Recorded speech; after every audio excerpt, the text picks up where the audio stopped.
Now we have quite a treat with us. We have panelists who are going to be talking about what is in there for the customer when it comes to conversational AI, sort of going back to that customer story and that customer journey. Just a quick check in the back. Do we have Ashish who's going to be joining us digitally, or? Okay, no, we don't. Okay, so up here on stage we have Jeroen. Hopefully I didn't butcher that. He will be moderating this panel. Next to him is Pooja, and she's the Vice President of Digital Transformation at Citi. And we have Ruth, who is coming to us from Deloitte Consulting, and we have Christopher, who is the founder of VUI Agency. If you haven't seen their booth out there, it is quite cool. I would recommend checking it out. So without further ado, I pass on the mic to you to moderate this panel.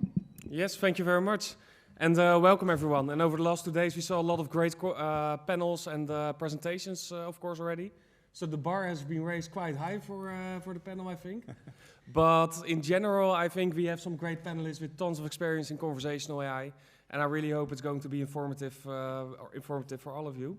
Before we go more into depth, I give everyone in the panel the possibility to introduce themselves and to explain a bit more about what their relation is to the field of conversational AI. And so I would like to start with you, Pooja. Sure. So I'm Pooja Deshmukh. Right now I'm working with Citi Corp Services India Private Limited, Pune. And I work in robotics process automation field.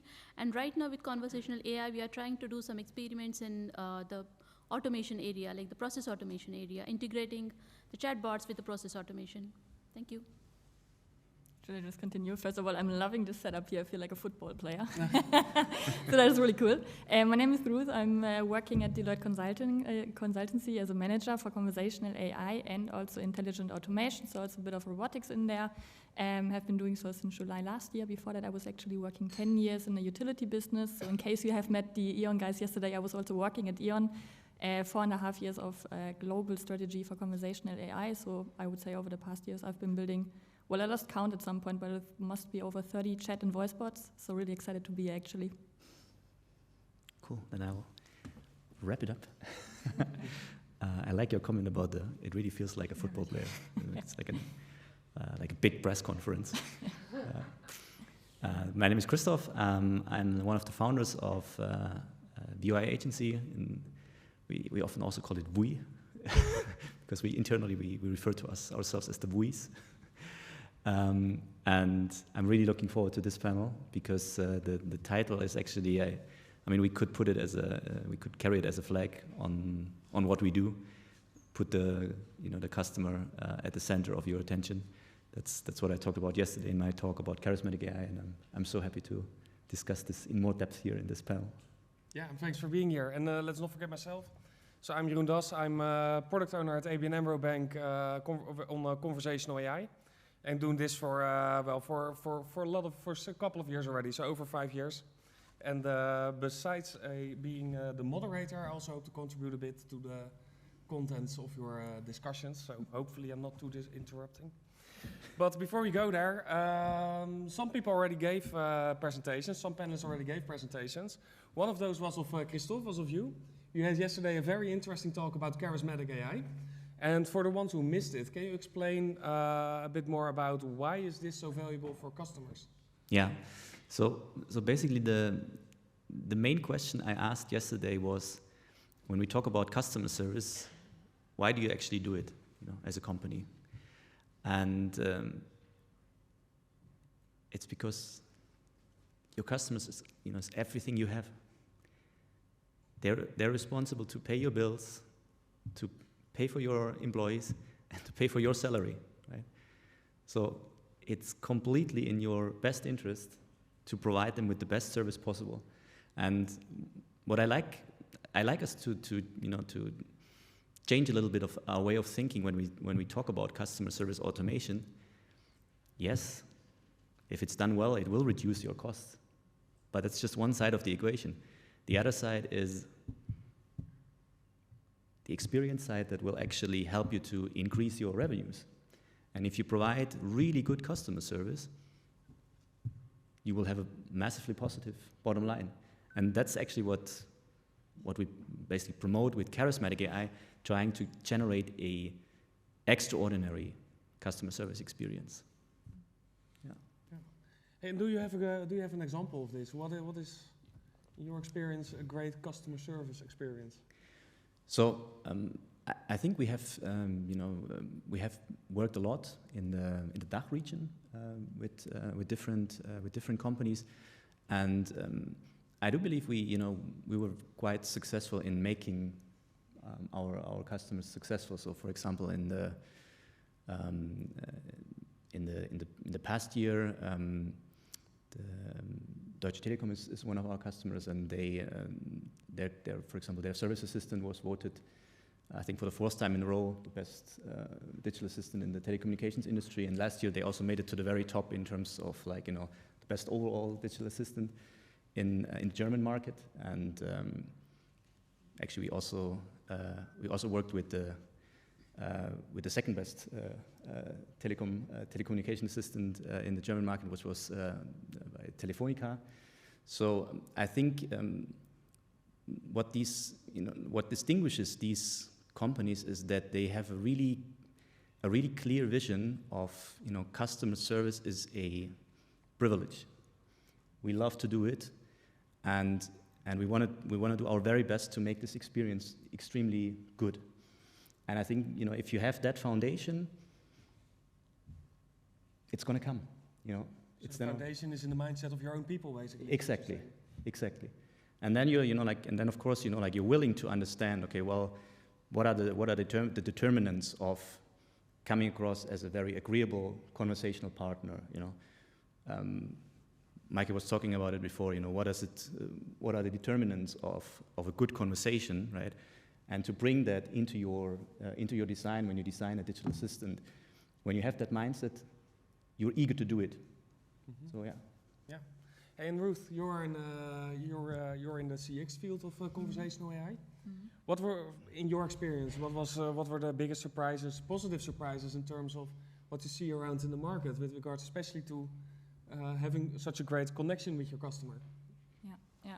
So first of all, I think when we look past the last 5 years, so what we really saw, what people and especially businesses were really looking from a technology kind of perspective on conversational AI, right? So we're really looking into the platform, into the backend systems, into the integration, and as long as that worked, everything was fine. And then they went to production, they went live, and then what they saw was basically, well, it's not working as well as I thought it would be, right? And this is, of course, up to the design. So you had the backend integration, you had end-to-end automated conversations. Nevertheless, when we looked into analytics and the monitoring, we could really see that at each step of the conversation, customers were getting out of the conversation, which was not due to not recognizing the customer number of anything, but it was really the customer not really trusting the bot or whatever.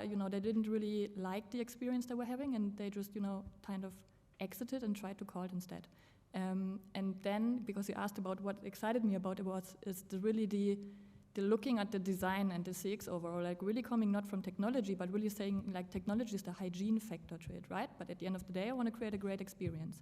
And you do that with really rapid prototyping, being exactly where the customer is, understanding what they need to have, and which is, to be honest, most of the day, of course, they want to get a problem solved with an insurance company.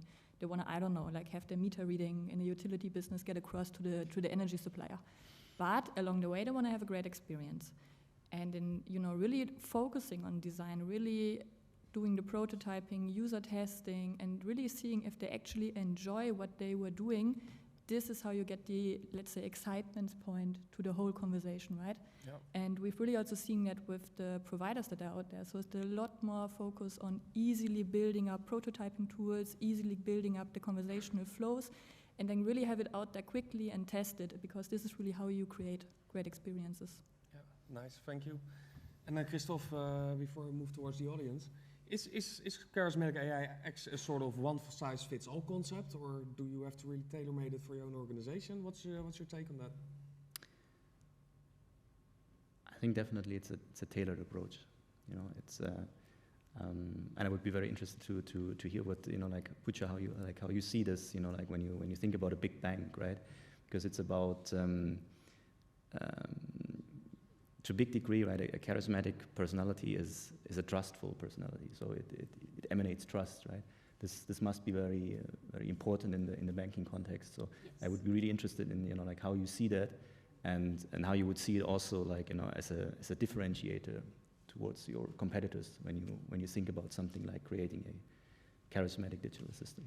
Yeah, so thinking about the charismatic system, right? So when the customer coming back to any of the banks in terms of conversational AI, so what they expect is to get the responses which are really meaningful to them. So using the charismatic AI will, of course, give them the better satisfaction in terms of customer that, yes, we are getting whatever we are expecting from this bank. So that's what. Thank you. Very good. A question to also to the host. I would like to also, because we skip towards multiple topics, maybe it's good to ask questions to the audience in between instead of, is that possible? Yeah, absolutely. Great. Would you like to someone has a take a question, of pause course. to go to the audience for a little bit? Yeah. All right. I had a question for you, Christoph. So I really loved what you said about thinking about the customer and how at the end of the day that does impact business output. I liked how you said, not only is it for cost cutting, but there is a revenue generating opportunity. Mm-hmm. I wonder if there are other areas as well that we don't examine, like, for example, in this day and age, I don't know about you, but I sometimes find myself in my own personal life when I'm dealing with solving issues when it comes to my own payment method on a bank account or something like that. I sometimes don't want to talk to a person or message with a person. I'm just trying to get the job done as quickly as possible. And I think there's a growing appetite for digital solutions among our customers, and there's sort of this new marriage that can happen where business can meet customers because we're able to have the common goal of wanting quick digital solutions. So is this something that you all have thought about? And if so, what are some of your own beliefs in that department? I had a very interesting discussion over lunch with Harald, who's also in the audience, about there's certain areas where we can clearly see that a digital assistant has a clear advantage over a human being.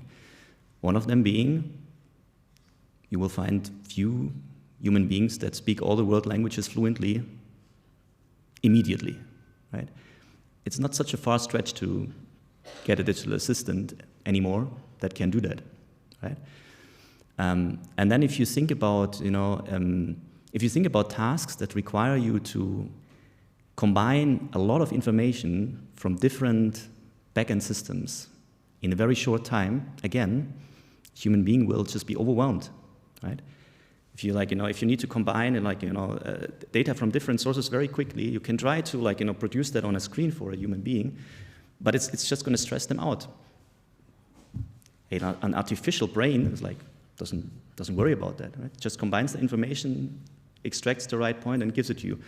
And so I think we should really also think about, what are the cases where there's really a big advantage that the machine has, and offer that to the customers, and leave the points, that human beings are really good at. Maike referred to that at the end of her talk, being empathetic, showing deep understanding and connecting on a human level to human beings. It's about the perfect complementarity between the two.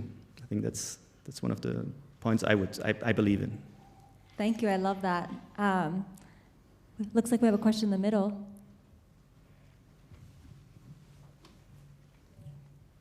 Really like what Ruth brought up when it comes to teams pushing experiences to production only to find that they're not great, drop-off rates and all this stuff. So be curious to hear from all of you, what are some of the data points that teams can collect to make better informed decisions about their designs? What type of, in addition to that, how do those pieces of data, how does it actually impact your design or iteration process to make sure you try to get the experience as right as possible before you push over to launch? And I'll just start with that one. You mean data points in the conversation or data points before even creating a chatbot or a voice bot? Like the performance of analytics, whether it's like user testing analytics or production analytics. Yeah. Okay. So like usually there's like the obvious ones, I would say, when it comes to KPIs. So like the quantitative, really looking into the performance overall, like recognition rates, all of that. This of course is something, again, like a hygiene factor which you need to cover. I would say if you really want to know how your bot is performing and how well customers are adapting and really enjoying the conversation, this is where you need to start looking at the qualitative analysis. So really what I will always highlight and will not stop doing is looking in your user flow. So really see where does the customer enter the conversation, usually with the welcome message, and then where would they go typically, and then again where would be the exit point. So like if you're having 30% of your customers exiting after their welcome message, there's clearly a problem there. So either there's the wrong routing on the website into the conversation, so just misplacing of the bot, or it might be that the welcome message is just so poorly designed that the customers are not liking it at all. And then especially also, like especially if you have like really long conversations, like adapting, your customer data, and then there's like 10 follow-up questions, which in some banking environments you maybe need to ask because of any compliance reasons. Then you also need to really look at where does the customer step out, where does they, have explicit conversations, and also asking additional questions maybe because they don't really know what their number is or anything. And this is how you then find out why someone is exiting, and then also how you could potentially improve the bot. But maybe there's also, I don't know if you guys have anything to add on that. Yeah, you'd like to do something on that? I can add something on that. I think it's basically, if I recall your question correctly, it's about how important it is to have everything detailed measured in your bot, right? Into performance and that kind of stuff.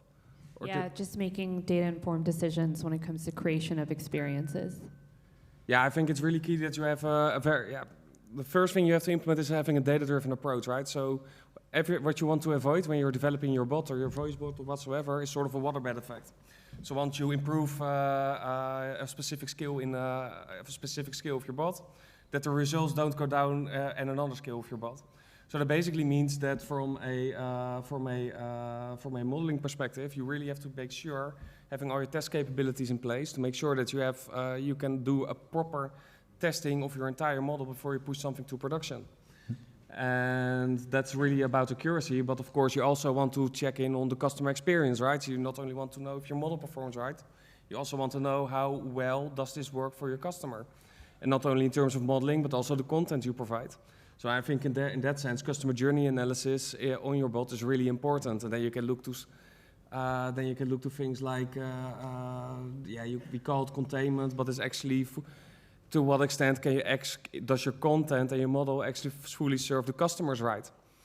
And if customers drop out, why are they dropping off? Is it a mismatch? Is it the content that doesn't fully fulfill the customer question which they ask? All that kind of stuff. Yeah, that's essential to run a good bot, I think. Mm-hmm. Adding to that, Jarin, so when it comes to the customer, right? So if the chatbot, the main customer-facing chatbot or the chatbot that is, responding back, fails back with something that it doesn't have any information or it's not been, able to answer the question, then in that case, it's always better to have a kind of chatbot to chatbot communication where we will have the data specific or the domain specific chatbots that are been built below that, and a main chatbot can again conversate with rest of them, and it will get the information so that it won't fail, because the domain specific chatbots will be trained basically on those data points which are actually important for that domain. So that's one of the best idea that we can perform. And I will just add one interesting piece of a discussion that was yesterday in another panel. But I think the good points, they're worth repeating. Yesterday we had a point about, how is sometimes how do we get feedback in a chat conversation, right? And quite often we see these, thumbs up, thumbs down at the end of a prompt. And I want to repeat that point. Lisa from IBM made it. He said, let's always look at the role model of human conversation, How often do you go in a conversation? Was that good? Bad? Good, bad? After every sentence you say, right? That's not a very enjoyable experience. And I think we have to think also about like indirect measures. So especially when you're in the voice bot arena, human voice contains so much information, right? And we have the technologies of emotion detection at our disposal to do what we do again in human-to-human interactions. We can actually identify if a customer is currently getting more angry or if he's getting happier. And these models, they are being implemented in the call center arena. For example, right now I know a lot of applications where they're actually used in the agent assist sphere, where you basically showing an agent, well, you're doing well, the mood is going up, or it's not going so well, and you can help agents to even in terms of prompting them, what could you do now in order to bring the conversation back to a good emotional level. And of course the same applies to a digital experience. In the end, what I always see as a goal for us when we want to implement an automated customer service experience, our main goal should always be when you present that digital front door, your goal should always be you are handing over your customer in a better mood than when they started talking to you, not in a worse mood. Very good. Yeah. Yeah, I think if there are no further audience questions, then you already touched upon the subject, right? Voice. We have some questions online if you want to go into those. Yeah, actually, it's a perfect segue from what we were just talking about, which is this is a question from Anna online. How do you do quality UX research for conversational AI solutions? Kind of actually digging into the customer experience from that angle. Yeah, it's twofold, right? So you have qualitative and quantitative research you can take on. So I would definitely recommend people to set up experiments with specific, maybe even your own customers. Just get them in a room. Let's have them start playing with the chatbot or the functionality you want to test with the customers, and observe how customers are working with it, and ask for their opinion and if they appreciate it or not. And I think in terms of getting qualitative feedback back on that, although it's not on a very large scale in a numeric size, I think that's extremely valuable to get the first 80% right of the customer experience you want to offer. So I think that's it's key. Maybe I can add one thing. So I really love this approach, and I think what you usually also always recommend in the beginning is that you just read out the conversations that you build like loudly.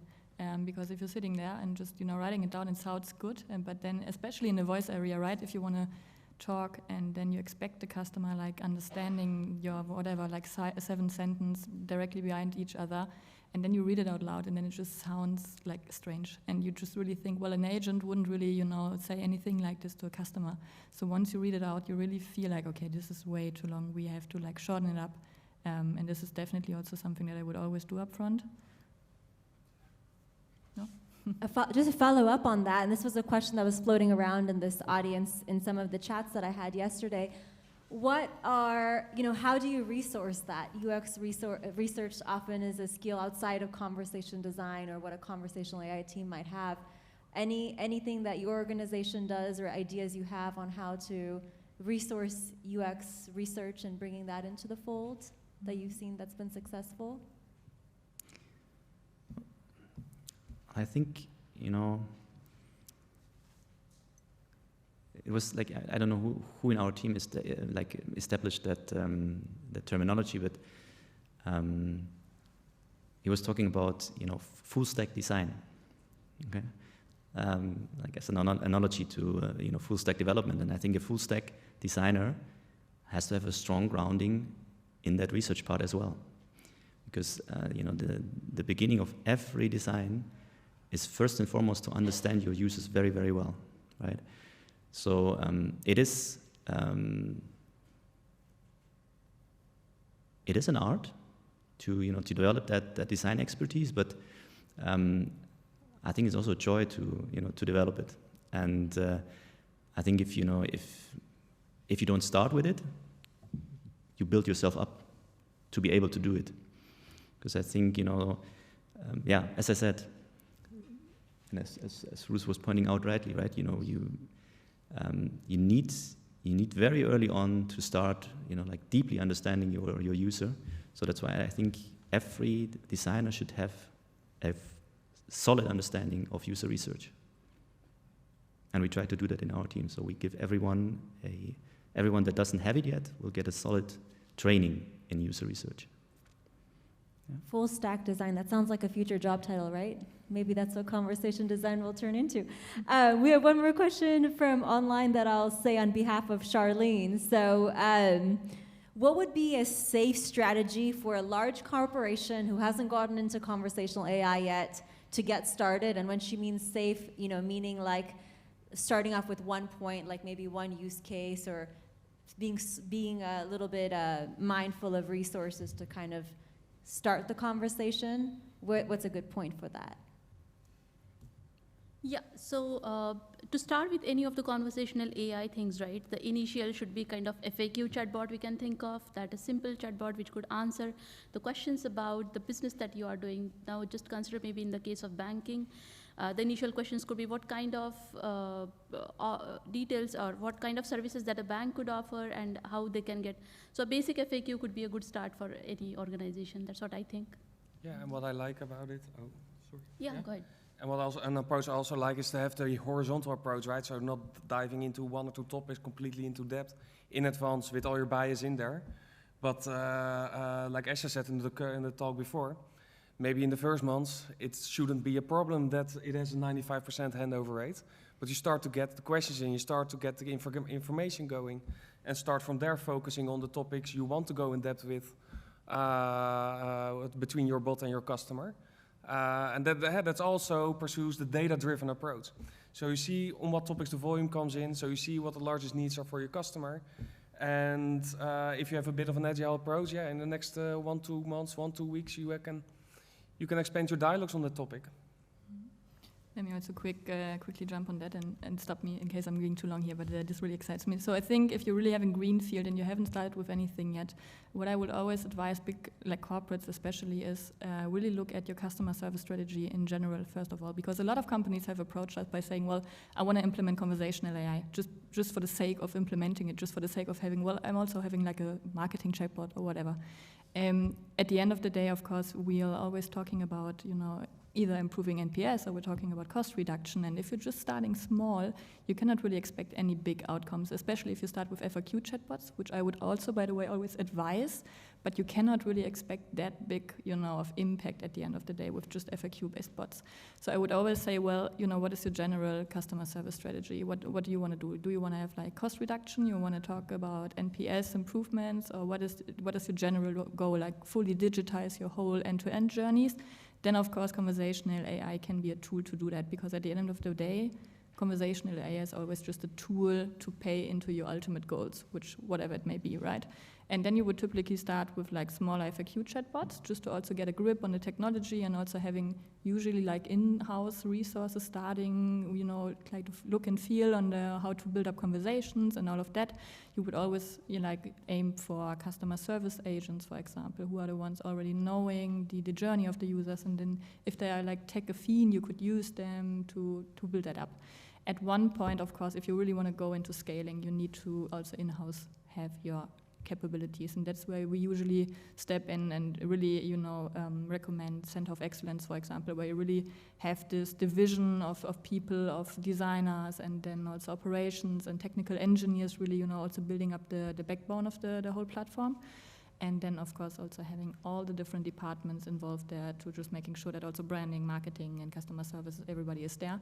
And then it just really starts from there, and then you're building up more and more in-house resources to really scale that up across your business units. And I'm just going to leave it here. I actually have a follow-up to Jeroen, what you just said, and maybe also to Pooja. Like, you know, when you in your organizations, when you did these first steps, right, and then it's about observing and learning, right? What were the biggest surprises in that journey and the biggest pivots that you did, you know, when you started out and you said, okay, well, I'm going to go for this, but I realized I will adjust that. Were there moments like that? Yeah, I think so. I have to think a while back, but I think one of the main points was is not just about the topics customers want to talk about, but it's also about the state of mind they are in. So it's not only about providing information about a mortgage rate or if a bank account has been opened or not, but it can also be about well, sometimes even a stress factor, but it can also be uncertainty, so customer just wants confirmation. There can be a very stressful situation, so the customer needs urgently help. So that's a bit of a different dynamic where you can also classify the questions you get in or the topics you get in. And you also need to deal with that. And I also think if you look to, in terms of what do you decide to automate via your bot, or what do you keep as it is in terms of you want to bring the customer directly into contact with an agent, you also have to be very sensitive about that and also to feel and know from the customer when it's absolutely not done to keep the bot in between the agent. Yeah. Keeping a bot in between is never the good way, but to keep the conversation going with the bot. So giving a very obvious example, but if a customer calls the bank or chats with the bank about that he or she thinks that they are victim of a fraud case, yeah, you can deep dive the dialogue as much as you want, but the customer doesn't want to talk with the bot. They directly want to contact an agent and figure out if there's actually a fraud going on or not. Mm-hmm. So I think in that sense, that is the biggest eye-opener what came in quite soon. Mm-hmm. So I would like to focus more on process automation domain where we can use the chatbots for the process automation, end-to-end automation. So there could be challenges when designing the architecture itself, because you're not only using the platform on which you need to, connect to bots or connect to systems, but you need to integrate with different systems from where you need to fetch the data. So there are a lot of challenges when you're trying to connect to different systems to get the data. If they are not supporting any API or they are mainframe-based systems, then you need to integrate it with the bots, not the chatbots, but the normal automation bots, and then get the information from different systems. So there are challenges where maybe sometimes we think that could there be a better solution than conversational AI, or we can improve this one. All right. Yeah. Great. And Ruth, you do, it's okay if I take it away?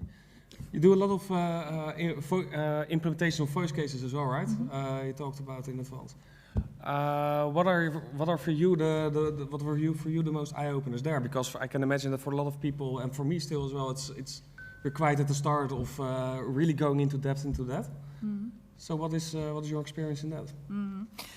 So also going a bit more into the background of it. So I think chatbot was where it all started, right? And the experience that we're now having is great to also now get it onto another channel, which is voice. And I think like 2 or 3 years ago, when we were talking about voice, everybody was like focusing on, let's say, Alexa assistants or all of that. But now that we're really into the customer service again, we're really seeing where we can basically also take the customer exactly where they already are, so which is the inbound calls, usually 90% of the times within companies. This is really the eye-opener for me, because then you see how you can really scale up those solutions and really catch the customer where they already are in the journey and then just automate there. However, of course, there's just lots and lots of issues that are coming along with the voice technology, because the easier it may appear for the customer on the phone, of course, the more complicated it gets for fetching the data. So you've been mentioning some examples with fetching the data. I would also say, like, if you're looking at, well, regex models within voice bots. So for example, if we're talking license plates or like special, customer numbers.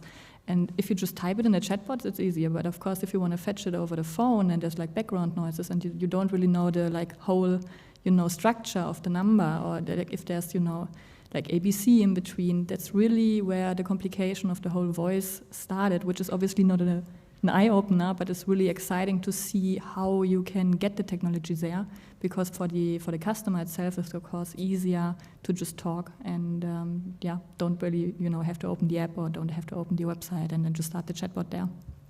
Mm-hmm. Great. And Pooja, you talk a lot about process automation as well, right? Yes. So how do you make decisions? What do you automate? What aren't you automating?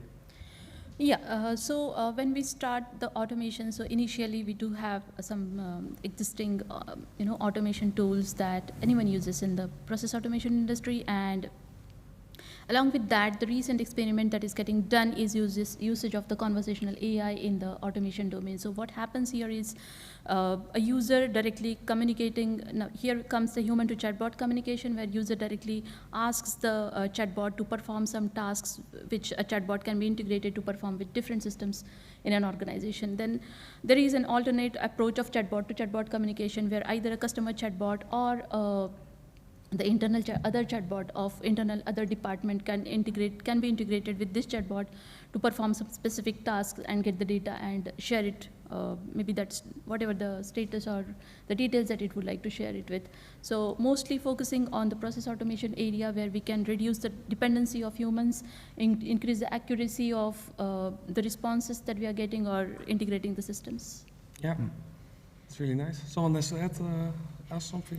No, actually, I wanted to just jump on the point that you made before, Jeroen, about the mindset of the customer. That this was a big eye opener for you. That it's not only about the underlying problem, but also the context in which this customer encounters that problem, right? And I think this might be another good point to to see if there's some experience also from the audience about that, because I think this is a really interesting point, right? Maybe what were your experiences, or do you have any questions around that? When it's about the mindset, the context in which customers come into a conversation, because two customers might have the same question, but they're starting from very, very different points. Both might be asking to change an address, right? But one of them might have just had like a fight, and one of them might have had a great day. It's the same problem, same underlying problem. Both want their address to be changed. I guess there's even a better example for that one. So if you're thinking about last name, so you could either change your last name on a happy occasion, which would be a wedding, or it could be on an unhappy occasion, which would be a divorce, right? So both of them is like changing the last name in the system, totally different context, right? Yeah. No question? Any insights from the audience?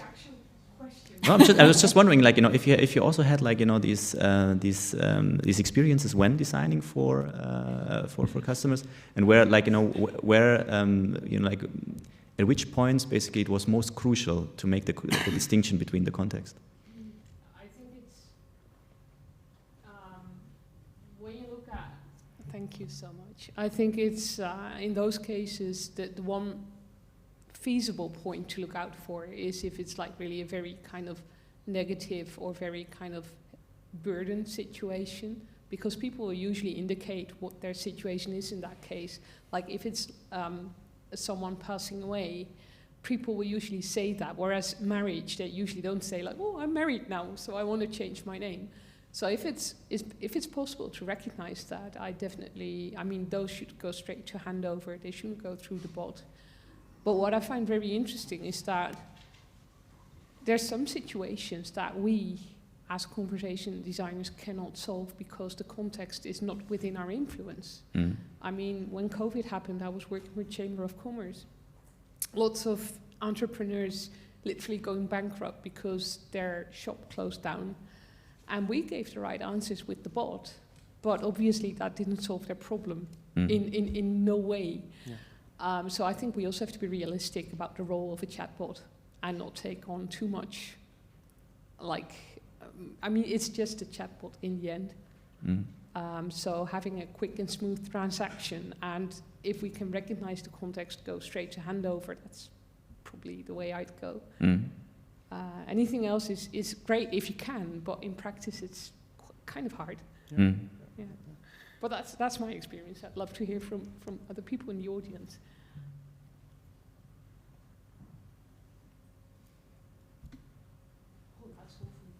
Anyone online? Maybe it's not really an experience, but just something I struggle with. Maybe it is related. I'm usually looking for ways to implement humor into the chatbot, because I think humor usually gives a really nice experience. But it's very hard when it's appropriate to use humor, because if someone has had an accident, really is in need of help, and your chatbot is like breaking a joke, it can be like completely the opposite effect. So I wonder, like maybe like when, or maybe we should avoid humor at all. Maybe this is not something you should do with a chatbot. This kind of empathy. Do you think it's feasible, like in relation to your question? Wants to start? Adding empathy, so I would like to really give a very good example on this one. So I'm not sure if you have seen the movie Artificial Intelligence. So that's the story of a little boy. It's a robot actually, and the emotions are enabled by his mother, and he really loves his mother a lot. And finally, her mother left. Actually, that's the plan in the story, that the mother leaves the child alone, or that robot alone, and he has been left at such a part that he won't be able to find her. But the story behind that is she daily tells a fairy tale story to him, and finally, at the end of the movie, like after 2,000 years, he comes to the logical conclusion that where exactly his mother is, based on the daily stories that she used to tell her. So that kind of empathy really needs to be added to the conversational AI. Of course, that is like the robot, or it was a movie in which they concluded that the logical analysis has been done at the end of the movie by the bot. But adding empathy will really make something humanoid in the chatbots. And I think there is some research which is ongoing, of course, in this area. Yeah, but I do emphasize it can be very difficult, right? It's very easy that your bot makes a mistake in this. So it's our approach and our side, we are quite conservative in this. So you take a very subtle approach in this, and what do you say then? And it's even mostly solved in the content, because it's mostly solved in the content. You can give sort of empathy in the content, besides having a model taking care for it, or having an something to add to that. But my personal experience is it's very advisable to stay at a model space, and that's in most cases that's sufficient for the customer. The customer in most cases is not even waiting for a hyper energetic bot, or a bot who also gets emotional like you and that kind of stuff. They start chatting with you, they start talking with you because they want to get it solved. And then to have stuff in the content, and then have content added which sort of very modestly emphasizing the situation the customer is in is 9 out of 10, or maybe 99 out of 100 times it's sufficient. Yeah. To add to that, I think when you say that it comes to the conversational AI, when we chat actually with the chatbot on the system, but when it comes to maybe a humanoid bot, people do expect some empathy or some emotions in that while doing some tasks for them. Maybe also depends a bit per company. Yeah. I'm working in the bank. I'm not sure if. Yeah, even I am, but in general. Okay. Yeah, you too, of course. Yeah. That's, people like Anna, right? Yeah. She's very kind of likable. Yeah. She's smiling. She's positive. Yeah. Yeah, positive in the sense of open approach. But I do believe you're raising a very important point, because I believe in the coming time, the importance of being able to do that will become more prevalent. Why? Because, Michael, you had a wonderful presentation on the workings of large language models, and you pointed out very well that they don't know that you are in a good funny mood, but because they are stochastic predictors, they're pretty good in in basically following up on a more lighthearted comment with a more. I had the feeling like the things that I tried, they were pretty they were pretty good at keeping that also emotional context. Sure, but actually one of the points I wanted to make, but I didn't have enough time, is that I think that with large language models we should take a different approach and probably make them even more robotic rather than human-like, because they're way too human already, and thus they create a misaligned feeling of trust that's not kind of, how do you say that, justified in any way. Yeah. No, so I'm now not talking about us using large language models, but people using large language models as they are, and getting used to certain behaviors of bots that they will see as a standard, you know. So someone like, someone that, because I'm now being approached by so many people that have never talked to me before about my job, saying, that's what you do, right? I've tried this too, and last year the conversations were around don't talk to me about chatbots. I've tried hundreds of them, it's horrible, right? And this year it's about wow, you're in that field? It's amazing. And the standards at which commercial bots are now being measured have changed drastically in my eyes. I think the notion of trust is an interesting one. Yeah. So we've run some applications in the past where customers could choose the persona that they were going to interact with, and you get some quite interesting choices, but generally speaking, they choose somebody like them because they would trust somebody like them. And the more they use, the more they interact with that bot, the more they come to trust it. And you end up in this scenario where you've got a power user effectively. So if you can recognize that that user is a regular user and what they've talked about before, you can start doing things like they're doing in Japanese care homes with, discussing people's families and so on and so forth, and be intelligent about it and not make mistakes. I think we all know the worst thing to do is to make a mistake, to go too far, and you absolutely want to avoid doing that. But the other worst thing you can do, if you can have two worst things, is to get in the way of whatever the customer is trying to do. So I think in many, many applications, and banks for instance, but other places as well, the task completion goal is much more important than anything fancy you might do with humor or empathy. If we can do the empathy safely as well, absolutely. But let's not lose track of why the customer is using the bot. Hear, hear.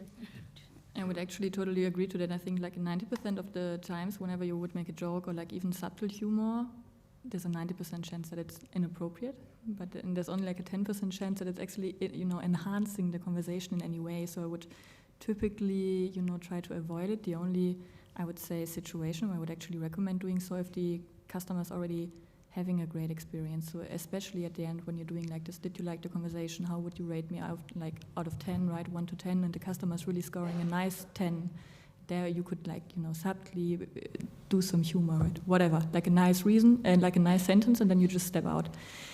Anything, as you rightfully said, that is actually preventing the customer from entering the goal, well, I'm not really thinking it helps. Agreed. Yeah, but I do want to emphasize it's not one or the other, right? I mean, it's extremely important that you are emphasizing that you also have a relationship with the customer. So what you raised about, recognizing, customers coming back, what the customer discussed with you in the past conversation, that kind of stuff. That's really important to build a relationship because that's not, because it's basically saying, as you as an organization, but also as you from a bot perspective or an agent perspective, hey, I recognize you, you're important to me, and I exactly know where you talked about last time you were here.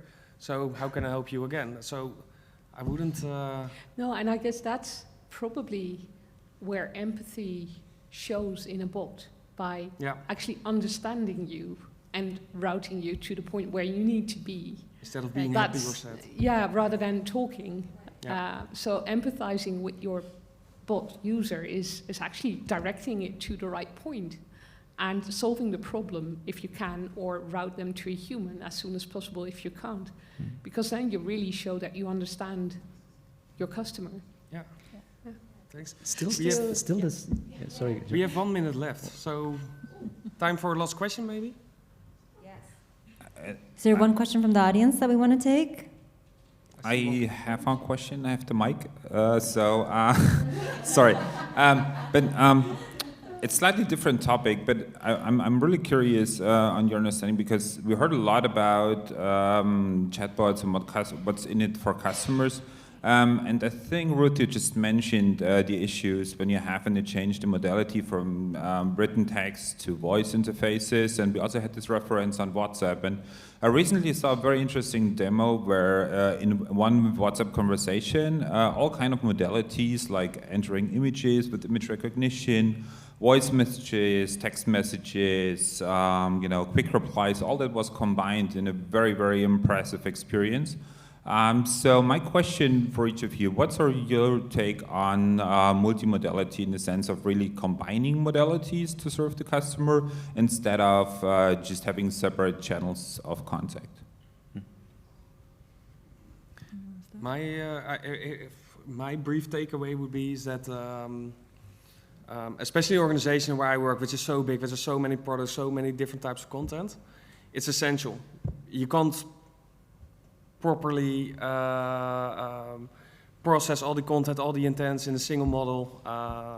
You can't do all the tricks, also with backend integration, that kind of stuff, based on one model driving this. So multimodality is definitely important. Yeah, that's where I think the concept of bot-to-bot communication may occur, where we can have one, mega bot which is communicating with the actual customer, and rest of the bots that are connected to the different systems where it has the domain knowledge. Maybe just one super quick thing to add, because you've also been mentioning like having multiple channels in place, which I really love actually, because there's some user experiences where we really talked about, when maybe I'm calling and I just need to send in a picture of, I don't know, my meter reading or anything. And then I would be on the phone with the bot, and the bot would typically say, right, write in your meter reading status or whatever. Or I can just also send you a link via SMS, and you can just, click on it, upload your photo, and then we just continue the conversation within voice, which I really love because it's like combining, let's say, both of best worlds, right? Mm. And I think the point that I can add to this is also based on a discussion I just had at lunch, which is that when you're introducing, also when you're actually starting a chatbot project, you're usually introducing a new modality, and there's existing modalities in place. There might be like a form already in place on a website, and it was a really interesting point that my lunch partner made at that point, saying then you have to go to your management, you have to say like, well, you have to invest in yet another new modality, right? And so like this multimodal approach can actually be crucial, because actually you are, you're integrating the existing streams that are already existing, the different things that are already being implemented on websites and so on into one big experience, and that you can sell that much better because you're not adding another investment point, but you're saying we're improving the whole experience. And the last point, I just I want to encourage that, I really want to encourage that view of let's take human beings as our role model when we're designing digital assistants, and we would never tell a human customer service agent, you just focus on solving this problem. We would tell them, you also have to look at how you treat the customer while you solve that problem. And I think we should apply the same to digital assistants. Right? It's not just the what, it's also the how. I think that's really important to keep that in mind. I can, as a human service agent, I can solve a problem in a very crude manner. Very impolite language, very boring tone of voice. That's not the point of great customer service. You want to have a very real experience from start to finish. And it's also about the how. I think that's really important to take away. Then I would like to thank all panelists and also the audience for your attention, of course, and all your questions. I like the dynamic, so thank you all.